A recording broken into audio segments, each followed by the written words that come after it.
เสบียงเฮาก็เริ่มเบิดแล้วเนาะส่วนเงินก็เบิดแล้วทุกคนเงิน600ที่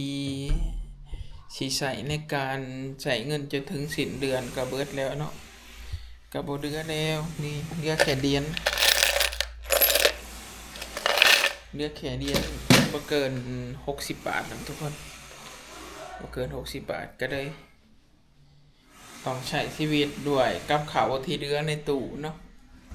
กับข้าวที่เหลือในตู้ก็คือนี่ไงทุกคนมีแค่นี้แหละเดือน1 2 3 4 5ธงแล้วก็ไข่น่าสิได้อยู่ประมาณ5 6 วันก็สิเป็นประมาณนี้แหละเนาะเฮาก็สิใช้ชีวิตแบบประหยัดได้ช่วงนี้บ่แม่นว่าประหยัดเฮาเบิดเงินเลยเนาะบ่เหลือเงินเลย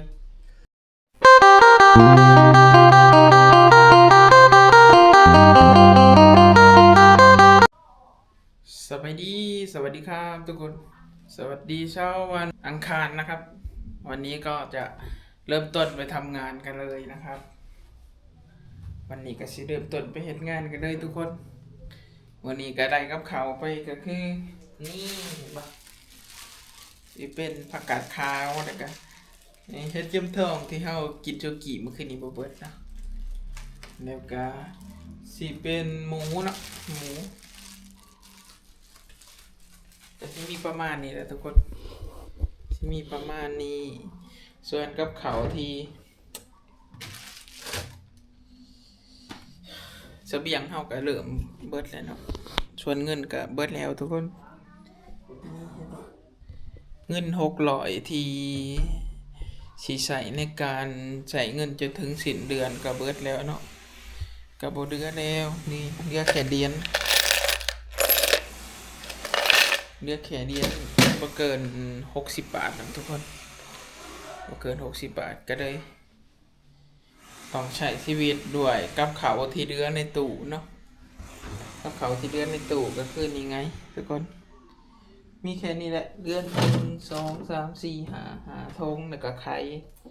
น่าสิได้อยู่ประมาณ5 6 วันก็สิเป็นประมาณนี้แหละเนาะเฮาก็สิใช้ชีวิตแบบประหยัดได้ช่วงนี้บ่แม่นว่าประหยัดเฮาเบิดเงินเลยเนาะบ่เหลือเงินเลยเหลือกับข้าวแช่แข็งอยู่ประมาณ5 6 ธงก็สิได้อยู่มื้อละธงก็ใช้ชีวิตแบบนี้แหละทุกคนเดือนชนเดือนประมาณนี้แหละเพราะว่าโควตาที่เฮาซื้อเอาเงินไปซื้อกับเขามันเบิดแล้วในเดือนนี้เนาะเบิดก็คือเบิดเฮาก็สิบ่เอาเงินที่เฮาเก็บมา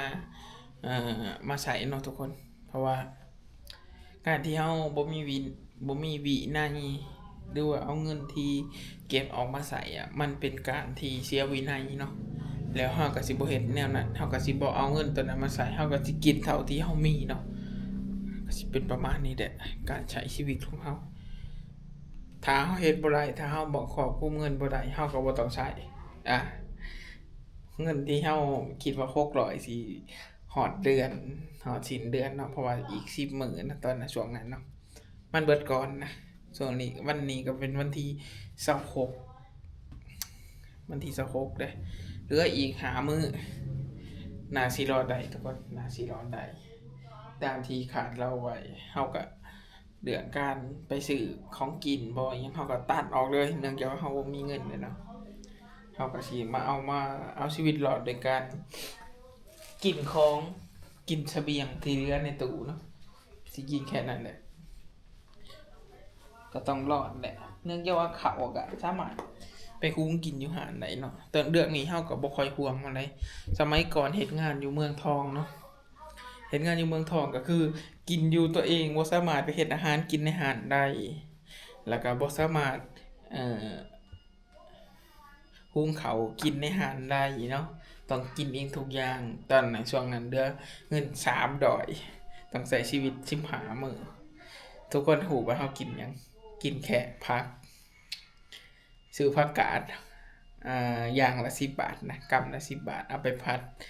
กินทั้งเช้ากินทั้งแลงช่วงนั้นบ่แม่นกินทั้งเช้ากินทั้งเที่ยงแลงบ่ค่อยได้กินอยู่แล้วเนาะใส่แบบนั้นโอ้ โคตรทรมานอีกอย่างมอสิหอนเงินเดือนออกอีกประมาณ5 วันเขาส่วนนั้นนะ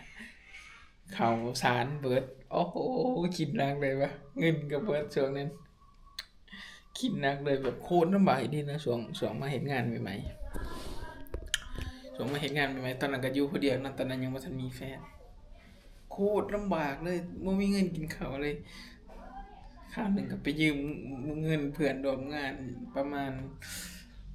200นี่แหละโอ้ยหายใจทั่วท้องเลย200กับช่วงนั้นก็สามารถอยู่หอสิ้นเดือนได้ดีเลยช่วงนั้นประหยัดแห้งแบบเพราะว่ามันบ่เหลือหยังเลยบ่มีไผเด้บ่เมินตาหาไผบ่เห็นเด้พอมาเฮ็ดงานย้ายงานใหม่นี่ใครแน่เนาะเนื่องจากว่าเราก็แค่เอาของกินไปกิน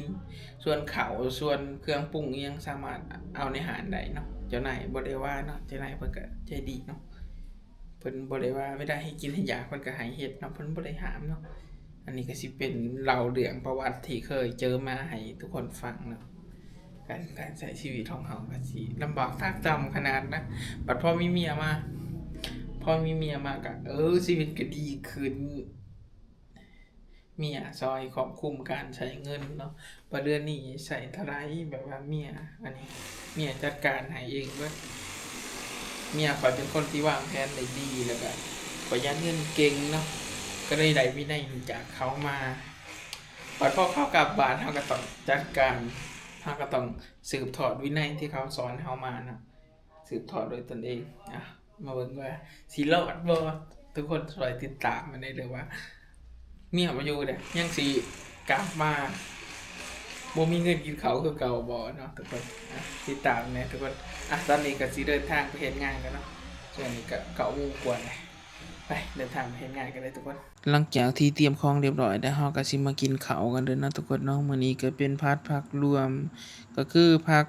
ที่เหลือจากการเฮ็ดสุกี้มื้อคืนนี้เด้เนาะเฮาเอาไปกินแล้วเอาไปผัดผักรวมใส่กันเนาะแล้วก็ใส่ชิ้นหมูลงนิดหน่อยเนาะเฮาก็สิมากินข้าวกันเลยเนาะตอนนี้ก็เป็นเวลาประมาณ13:30แล้วทุกคนหิวข้าวแรงเนื่องจากว่าบ่ได้กินข้าวเช้าเนาะขอตัวกินข้าวก่อนเด้อทุกคนเด้อกินข้าวแล้วก็สิฟ้าวเฮ็ดงานเจอกันตอนเลิกงานทุกคน ทุกคนตอนนี้ก็เป็นเวลาประมาณ9:30แล้วหรือว่า3:30เนาะเฮาก็กำลังเลิกงานเนาะกำลังเลิกงานย่างกระเพาะมื้อนี้ได้น้ำไม้สมมานำน้ำไม้สมมานำเฮาสิเอามาเอาไปแกงใส่ไก่มื้ออื่นเช้าแกงใส่ไก่มื้ออื่นเช้าสิเฮ็ดคลิปให้ทุกคนเบิ่งนะว่าแกงไก่ใส่น้ำไม้สมสูตรบ้านเฮาเป็นอะไรเนาะสิบ่มีสิบ่ครบสูตรเนาะเนื่องจากมันบ่มีบางที่มันอาจสิบ่มีสิ่งที่เคยใส่เนาะผักขะแยงถ้ามีก็ดีถ้าบ่มีก็บ่เป็นหยังใส่อย่างอื่นแทนเนาะเพื่อร่วมงานขะแยงกับก่อนบ่ได้เหลือแต่เฮาเนาะแล้วก็เพื่อนร่วมงานอีกคนนึงเป็นประมาณนี้แหละทุกคนการใช้ชีวิตทำงานคนเดียวสหบาทน้ำไม้สมสหบาทสิเอามาแกงใส่อาหารเที่ยงครับมื้อนี้ก็คือผัด